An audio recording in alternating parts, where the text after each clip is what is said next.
शम्स भाई, आपने कितना अरसा मुझसे इलाज करवाया? हाँ, 5 महीने का कोर्स मैंने किया था आपसे। जी जी, आपका क्या मसला था शम्स भाई? एज़ोस्पर्मिया का मसला था। एज़ोस्पर्मिया का मसला था। आपने 3 दफा आईवीएफ करवाया था। जी हाँ। मेरे इलाज के बाद कोई आपको दोबारा, जो अल्लाह ताला ने आपको बेटे के बाद अल्लाह ताला ने आपको जो बेटी से रहमत से नवाजा है, उसके बाद आपको कोई ट्रीटमेंट की जरूरत पड़ी आपको? नहीं अल्हम्दुलिल्लाह, जी, मैंने जी। उसके अलावा और कोई इलाज नहीं कराया। जी, आज इनका दोबारा पैगाम रिकॉर्ड करने का मकसद सिर्फ यही है कि हर्बल में सिर्फ आपको एक बार ही इलाज करवाना पड़ेगा। आप रिकवर होंगे, नेचुरल वे में आप प्रेगनेंसी करेंगे, हर प्रेगनेंसी के लिए आपको इलाज नहीं करवाना पड़ेगा। आपकी एज क्या है शम्स भाई? जी 55 इयर्स। 55, माशाल्लाह। सबसे बड़ा सवाल जो हर पेशेंट जो के माइंड में होता है कि क्या इसके कोई साइड इफेक्ट है? इस दवा से कोई साइड इफेक्ट हुआ आपको? नहीं, जी बिल्कुल भी नहीं। शम्स भाई ने 32 साल पूरे जो है वो दुनिया से इलाज करवाया और फिर ये मायूस होकर इन्होंने हर्बल में इलाज मैंने इलाज करवाया है ना, उसमें सिर्फ एलोपैथिक ही नहीं, मैंने होम्योपैथिक का भी बहुत इलाज करवाया है और मैंने हर्बल का भी काफी इलाज करवाया है। अनक्वालिफाइड जो हकीम होते हैं ना, वो आपका बेड़ा गर्क कर देते हैं, पैसे आपके जाया करते हैं। शम्स भाई, आप मेरे नाज़रीन को क्या पैगाम देना चाहेंगे? आप अपना ट्रीटमेंट कराएं। मैंने इनसे इलाज करवाया था, अल्हम्दुलिल्लाह मुझे फायदा हुआ। अल्लाह की ज़ात करने वाली है, आपको भी इंशाल्लाह फायदा होगा। दवा खाएं, दवा खाने के बाद आप फौरी तौर पे हम बताएंगे कि आप टेस्ट करवाएं। टेस्ट में आपको खुद ही पता चल जाएगा कि यार मुझे वाकई बेहतरी आ रही है। हर्बल एक कामयाब इलाज है और ये जिंदा मिसाल आपके सामने मौजूद है।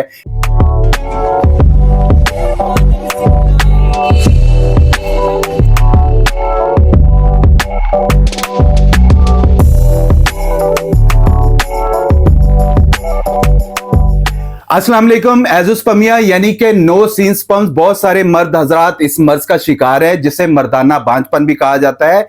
इंग्लिश मेडिसिन में एज़ोस्पर्मिया का कोई इलाज नहीं है, चाहे आप यूके यूएसए चले जाएं।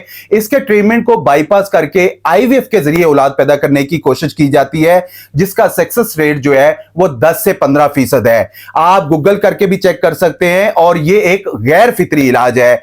आईवीएफ भी उस सूरत में मुमकिन हो सकता है कि अगर मर्द के टेस्टिकल में स्पर्म्स मौजूद हों, जिसे हम टेस्टिकल बायोप्सी के जरिए जो है वो चेक किया जाता है, और अगर बायोप्सी में भी स्पर्म्स मौजूद ना हो तो आपका आईवीएफ भी जो है वो नहीं हो सकता है। मेरे साथ मौजूद है शम्स भाई, जिनकी उम्र 55 साल है। ये भी एज़ोस्पर्मिया के मरीज थे। इन्होंने 32 साल जो है वो पाकिस्तान आउट ऑफ कंट्री में अपना इलाज करवाया। 3 मरतबा इन्होंने आईवीएफ करवाया। सारे इलाज और आईवीएफ की नाकामी के बाद ये मेरे पास आए। मेरा 5 से 6 माह का इन्होंने इलाज करवाया। अल्लाह पाक की करम नवाजी से अल्लाह ताला ने इनको औलाद नरीना से नवाजा और इनकी जो वीडियो है वो मेरे तमाम सोशल मीडिया चैनल पर मौजूद है, आप देख सकते हैं। अब दोबारा अल्लाह पाक ने इन्हें अपनी जो है वो रहमत से नवाजा है। आज इनका दोबारा पैगाम रिकॉर्ड करने का मकसद सिर्फ यही है कि हर्बल में सिर्फ आपको एक बार ही इलाज करवाना पड़ेगा।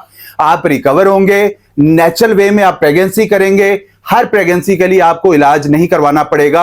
आईवीएफ इतना महंगा और नाकाम ट्रीटमेंट है जिसे आम बंदा अफोर्ड ही नहीं कर सकता है, और इसका सबसे बड़ा नुकसान यह है कि आईवीएफ जितनी बार भी होगा आपको हर बार जो है वो लाखों रुपए देने होंगे। आप आगे आप जाने या आपका काम जाने। हर्बल में अल्हम्दुलिल्लाह एज़ोस्पर्मिया का कामयाब इलाज मौजूद है दोनों सूरतों में, चाहे वो टेस्टिकल में स्पर्म मौजूद हैं या टेस्टिकल में स्पर्म मौजूद नहीं है। आपको हर प्रेगनेंसी के लिए इलाज करवाने की जरूरत नहीं है। आइए शम्स भाई से तफसीलन जानते हैं। अस्सलाम वालेकुम शम्स भाई, कैसे हैं आप? खैरियत से हैं? ठीक हैं शम्स भाई? पहले नाज़रीन को अपना तारुफ करवाइएगा। मेरा नाम मलिक शमसुद्दीन और मैंने पिछले साल तकरीबन 1.5 साल पहले जो है हकीम आज़म साहब से अपना एज़ोस्पर्मिया का जो है ट्रीटमेंट करवाया था, और इसकी इन्होंने एक गालिबन वीडियो भी रिलीज़ की थी जो आप लोगों तक यकीनन काफ़ी लोगों तक पहुंची हुई है। तो उसके बाद जो है मेरा इनसे रब्ता जो है तकरीबन मुनक़ता हो गया था। तो फिर अल्हम्दुलिल्लाह इस साल पिछले महीनों 2 महीने पहले जनवरी 3 को मेरे घर जो है बेटी की विलादत हुई, तो मैंने इनसे दोबारा रब्ता किया। तो अब जो है उसकी मुबारकबाद देने की मेरे पास तशरीफ़ लाए हैं। शम्स भाई, आपने कितना अरसा जो है वो एज़ोस्पर्मिया का इलाज करवाया था मुझसे? मुझे आपने जो है 5 महीने का कोर्स दिया था, जो मैंने कंटिन्यू अल्हम्दुलिल्लाह इस्तेमाल किया था, और 5 महीने के बाद मुझे फील हुआ कि शायद मेरे नसीब में औलाद नहीं है, तो मैंने 5 महीने पूरे करके छोड़ दिया। लेकिन अल्लाह की शान करीम के 6ठे महीने में मुझे जो है इसका पॉजिटिव रिजल्ट अल्लाह पाक ने अता फरमा दिया। जी बहुत शुक्रिया। आपने जो 3 दफा आईवीएफ करवाया था उसके बारे में भी नाज़रीन को बताइएगा जरा। जी हाँ, मैंने 3 दफ़ा जो है आईवीएफ करवाया था, और शुरू में उसके तकरीबन 2.5 लाख रुपए चार्जेस थे और तकरीबन जो है 1 लाख रुपए करीब एक्स्ट्रा चार्जेस होते थे, जिसमें बायोप्सी और दीगर टेस्टिस वगैरह थे। दूसरी बार जब मैंने कराया तो ये चार्जेस 3.5 लाख थे और एक्स्ट्रा अलग थे। और जब मुझे याद है लास्ट टाइम मैंने कराया तो ये 4.5 लाख रुपए पहुंच गया था। अच्छा समझ भाई, सारे जो आपने इलाज करवाए आईवीएफ की नाकामियों के बाद जो है, आपको डॉक्टरों ने क्या कहा था उसमें? बस मुझे डॉक्टर्स ने स्टार्ट में तो ये कहा कि ऐसी कोई अभी तहकीक और साइंस नहीं आई है कि जिसमें एज़ोस्पर्मिया से जो है केस के बाद औलाद हो सके। तो अभी या तो इंतज़ार करें या फिर अल्लाह तवक्कल बैठें, अल्लाह से दुआ करें।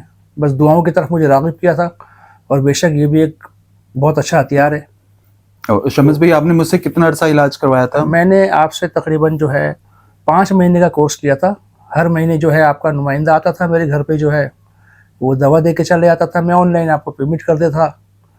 फर्स्ट टाइम खाली मैंने आपसे मुलाकात की थी, जिसमें आपने मुझे बड़ी अच्छी कहते हैं कि रिस्पांस दिया था और मुझे उम्मीद दिलाई थी। उसके बाद फिर 5 महीने मेरी आपसे कोई मुलाकात नहीं हुई। आपका बंदा आता था, मुझे दवा देता था और मैं आपको ऑनलाइन पेमेंट कर दिया करता था। जी माशाल्लाह, आपका बेटा सेहतमंद है। नाज़रीन को बताइएगा, इसकी जो पहली प्रेगनेंसी में कोई इशू आया कि दोबारा आपको ट्रीटमेंट की कोई जरूरत पड़ी आपको? अल्हम्दुलिल्लाह, अल्लाह का शुक्र है कि उस ट्रीटमेंट के बाद जब मेरे यहाँ प्रेगनेंसी ठहरी तो मुझे ना तो कोई बीच में इशू हुआ। डॉक्टर्स के पास तो देखें जाना होता ही है, क्योंकि पहला मामला था, उसमें जो है हम मोहताज भी बहुत ज़्यादा थे। ज़रा सी बात पे हम चले जाया करते थे, लेकिन अल्हम्दुलिल्लाह कोई मेजर प्रॉब्लम हमें नहीं आया और अल्लाह के फजल से बहुत आसानी के साथ अल्हम्दुलिल्लाह हमारा जो है बेटे की विलादत हो गई अल्हम्दुलिल्लाह। क्योंकि स्पर्म्स कमजोर हो, प्रेगनेंसी कमजोर होती है, जो कि मिसकैरेज की तरफ चली जाती है। लेकिन अल्हम्दुलिल्लाह हर्बल में स्पर्म्स मजबूत होते हैं, आपको जो है वो प्रेगनेंसी भी स्ट्रांग होती है और दोबारा कोई जरूरत नहीं पड़ती है। शम्स भाई, नाज़रीन को बताइएगा कि आपने पहली प्रेगनेंसी के बाद किसी किस्म का दोबारा कोई ट्रीटमेंट करवाया, कोई इलाज करवाया आपने? नहीं, इलाज क्या, मैं तो आपसे गिला कर रहा था कि आपने जो है पहले साल ट्रीटमेंट किया, बच्चे की विलादत की मुबारकबाद दिया, आप घर तशरीफ लाए, अपनी वीडियो बनाई, दोबारा आपने रब्ता ही नहीं किया। फिर रब्ता मैंने आपसे किया कि जी मेरे घर अल्हम्दुलिल्लाह दूसरे बच्चे की पैदाइश हो गई है, मेरे घर में अल्लाह के फजल से बेटी की पैदाइश हुई। तो मैंने उस पर आपसे रब्ता किया, जिसके बिहाफ पर आप मुझे मुबारकबाद देने आए, ये मिठाई मेरे लिए लेकर आए। यही बात है, सबको बताता हूं कि हर्बल एक कामयाब इलाज है और ये जिंदा मिसाल आपके सामने मौजूद है। बेशुमार पेशेंट हैं जो सामने नहीं आना चाहते हैं। शम्स भाई ने कहा कि मेरी वजह से अगर किसी का फायदा हो सके तो ये मेरे लिए सदका जारिया है। शम्स भाई, मेरे इलाज के बाद आपको दोबारा जो है वो मेडिसिन की जरूरत पड़ी नहीं है, जैसे आपने बताया नाज़रीन को कि अल्हम्दुलिल्लाह हर्बल में एक दफा अगर एज़ोस्पर्मिया का प्रॉपर्ली ट्रीटमेंट हो जाता है तो दोबारा उसकी जरूरत नहीं पड़ती है। शम्स भाई, आप मेरे नाज़रीन को क्या पैगाम देना चाहेंगे? आप फिर मैंने जिस चीज़ का अंदाज़ा लगाया है अपने इन 30-32 सालों के अंदर, 31 साल बाद मेरे यहाँ पहली औलाद थी, 32 साल बाद अल्लाह पाक ने मुझे दोबारा अता फरमाई, 15 महीने के बाद मेरे घर बेटे की विलादत हुई है, पहले बेटे की विलादत के बाद। तो मैंने पहले भी बताई थी ये बात शायद कि अल्लाह से उम्मीद का दामन कभी ना छोड़ें, उससे मांगते रहें, मायूसी कुफ्र है। नंबर 2, दुआ करना ना छोड़ें। और नंबर 3, इलाज सुन्नत नबवी है, इसको लाजिम अपनाएं। मैंने इन्हीं 3 चीज़ों पर जो है अमल किया था और अल्लाह पाक ने मुझे अल्हम्दुलिल्लाह कामयाबी अता फरमाई। और मैं जो इनके नाजरीन हैं, जो इनके सुनने वाले हैं, उन्हें यही कहूँगा कि अल्लाह के रहमत से मायूस ना हो, दुआ भी करें, दवा भी करें और अल्लाह से उम्मीद लगाएं। इंशाअल्लाह ताला अल्लाह अपने बंदों को मायूस नहीं कर रहा। सबसे बड़ा सवाल जो हर पेशेंट जो के माइंड में होता है कि क्या इसके कोई साइड इफेक्ट हैं? शम्स भाई, आपने मुझे इतना अरसा इलाज करवाया, क्या आपको इससे मेरी दवा से कोई साइड इफेक्ट्स हुआ या कुछ को रिएक्शन हुआ? बहुत सारे लोगों के ज़हन में सवाल होता है कि हर्बल दवा से ये हो जाता है, ये प्रॉब्लम्स आ जाती है, कोई आपको उससे कोई साइड इफेक्ट्स महसूस हुआ? मुझे इस पर एक बात याद आ रही है, अगर मैं इजाज़त दें तो मैं करूँ। जी, कि अभी जैसा आप लोगों ने देखा कि कुछ अरसे पहले कोविड का मसला आया था, तो उस सिलसिले बहुत से लोगों की राय ये थी कि कोविड का जो वैक्सीनेशन है वो कराने के बाद औलाद नहीं होगी।